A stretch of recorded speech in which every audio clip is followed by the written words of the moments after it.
Hello students, welcome. इस video में प्रश्नावली 7.1 त्रिभुज चैप्टर का तीसरा क्वेश्चन है और हमें यहाँ पे ये गिवन है कि ये इक्वल है और यहाँ पे इस पे परपेंडिकुलर है, तो ये 90 और ये 90 डिग्री है।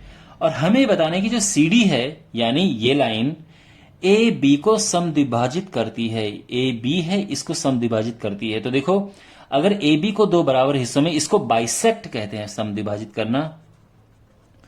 तो अगर ए बी को दो बराबर हिस्सों में बांटा जाता है तो यानी ए ओ और ओ बी बराबर हैं। तो बेसिकली इनडायरेक्टली हमें सिद्ध क्या करना है, या हमें सिद्ध करना है कि जो ओ बी है वो ओ ए के इक्वल है। ये हमें प्रूव करना है। देखो, अगर ये इक्वल हो गए तो ऑब्वियसली दो बराबर हिस्सों में बांटता है ये लाइन इसको, तो हमने ये प्रूव करना है। और ये कहां से प्रूव होगा, अगर हम इन दोनों त्रिभुजों को सर्वांग सम यानी कॉन्ग्रुएंट प्रूव कर सकें तो हमें फिर आराम से सीपीसीटी से हम ये लिख देंगे।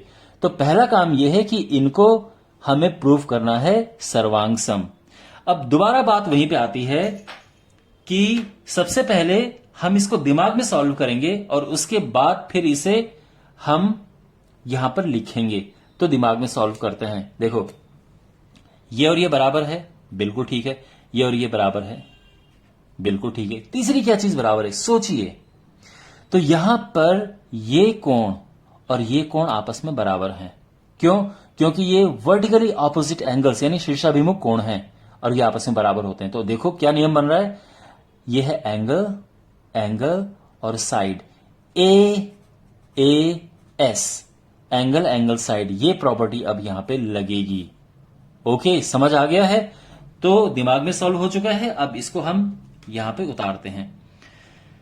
तो हम लिखेंगे त्रिभुज ओ बी सी और ओ ए डी में, इन दोनों त्रिभुजों में क्या है देखिए।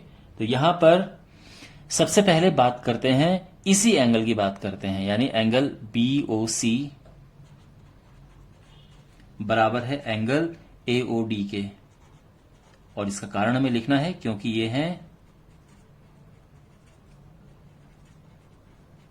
शीर्षाभिमुख कोण, इंग्लिश में वर्टिकली ऑपोजिट एंगल्स। ठीक है, तो ये तो इक्वल हो गए।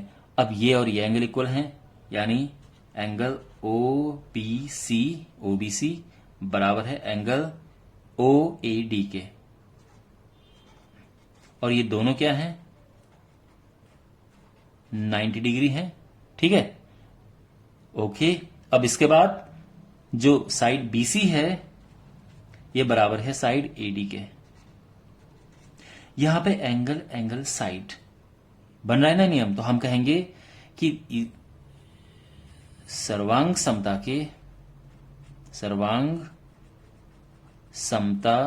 के ए एस नियम से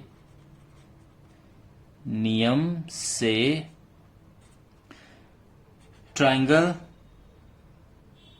ओ बी सी सर्वांग सम यानी कॉन्ग्रुएंट है ट्राइंगल ओ ए डी के।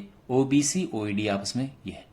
अब देखो, तो बाद में फाइनली हम लिख सकते हैं, यानी जो देयरफॉर ओ बी बराबर है ओ ए के। ठीक है ना? और ये किससे है, सीपी सी टी से। इतना लिखना काफी है। वैसे मैं आपकी जानकारी के लिए बता दूं कि जब हम दो त्रिभुजों को आपस में सर्वांग सम यानी कॉन्ग्रुएंट प्रूफ कर देते हैं तो उनके कॉरेस्पॉन्डिंग पार्ट्स इक्वल होते हैं। अब कॉरेस्पॉन्डिंग पार्ट्स क्या होते हैं, देखो, इक्वल के सामने इक्वल, ये नियम मैंने पिछले क्वेश्चन में भी बताया था, इक्वल के सामने इक्वल। तो यहां पर देखो, अगर हमने इन दोनों को प्रूव कर दिया है कि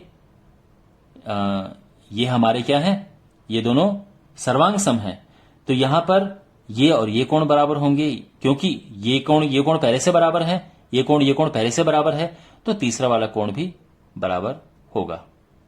ठीक है ना? अच्छा, और इसके अलावा जब ये और ये कोण आपस में बराबर हो गए हैं तो इसके सामने का साइड इसके सामने की साइड के बराबर होगा, यानी ये और ये इक्वल हैं। ये एक्स्ट्रा नॉलेज मैं आपको दे रहा हूं, क्वेश्चन वैसे यहां पे पहले ही सॉल्व हो रखा है।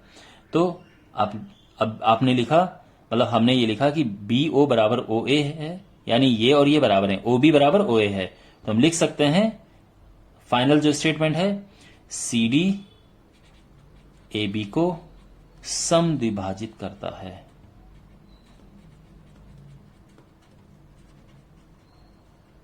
ओके, वेल मैं उम्मीद करता हूं आपको समझ आया होगा।